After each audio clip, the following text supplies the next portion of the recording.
রাজধানীর কুড়িল এলাকায় রেল লাইনে দাঁড়িয়ে ফুলের ছবি তুলছিলেন ইশতিয়াক আহমদ নামে এক ফটোগ্রাফার।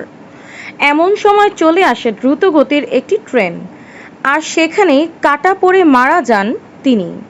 শুক্রবার ২রা মে এ ঘটনাটি ঘটে। সামাজিক যোগাযোগ মাধ্যমের একটি ভিডিওতে দেখা যায়, ক্যামেরা নিয়ে ব্যস্ত থাকায় ট্রেন আসার বিষয়টি খেয়াল করতে পারেননি ইশতিয়াক।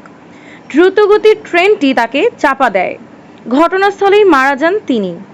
জানা গেছে, নিহত ইশতিয়াক রাজশাহী কলেজের বাংলা বিভাগের ছাত্র ও শৌখিন ফটোগ্রাফার ছিলেন।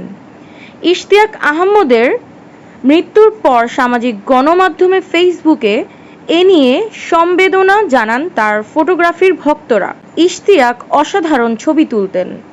তার ছবিতে মুগ্ধ হতেন ছবিপ্রেমীরা। সেই ছবি তুলতে গিয়েই আজ প্রাণ হারালেন ইশতিয়াক আহমদ।